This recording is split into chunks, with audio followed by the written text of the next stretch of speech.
এভাবে আর কতদিন পালিয়ে পালিয়ে রিলেশন করব? ফ্যামিলি থেকে তো আমাকে বিয়ে করার চাপ দিতেছে। কি করবো করার থেকে? আমি তো অত্যন্ত চাপের মধ্যে আছি। আমাকে 1 সপ্তাহ সময় দিছে যে তুমি বিয়ে করবে কি করবে না, 1 সপ্তাহের মধ্যে আমার বাবাকে এটা আমাকে জানিয়ে দিতে হবে। তা আমি কি করবো বল? তুমি এখন কি আমার আমার সাথে এভাবে রিলেশনে থাকতে চাও না বিয়ের সাথে করবা? যদি বিয়ের সাথে আসলে আমাকে ভালোবাসা থাকো, তাহলে বিয়ের সাথে যদি করো, তাহলে তুমি আমাকে ফাইনালি বলো।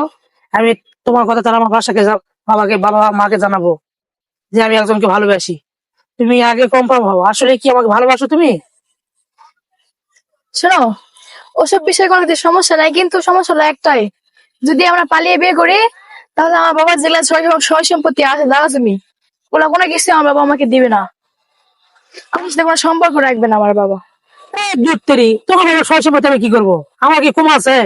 আমার বাবা যেগুলো আছে সারা জীবন মানে কাজ করে খালি ফুরাবে না। আমি শুধু তোমাকে ভালোবাসি, জান প্রাণ দিয়ে। তোমার বাবার সয় সম্পত্তি আমি দেখবো না তো? তুমি রাজি আছো আর কি তাই বলো। আমি তোমার বাবার সয় সম্পত্তিকে নিয়ে কোনো চিন্তা চিন্তা ভাবনা করি না। তুমি যদি রাজি থাকো তাহলে আমরা দুজন পালিয়ে চলে যাবো। আমি তাহলে কালকে বাজার টিকিট কাটতেছি। তুমি কি হো না না তাই সেটা বলো আমাকে। আচ্ছা, তুমি যদি আমার বাবার সয় সম্পত্তি কিছু না চাও, তাহলে আমার সমস্যা নাই, আমি রাজি আছি। তাহলে কথাই থাকলে ফাইনাল, কালকে আমরা চলে যাবো। হ্যাঁ, পালিয়ে দেখতেছি বাসায় মানে নেই কিনা সেটা দেখতেছি, এটা পরের বিষয়।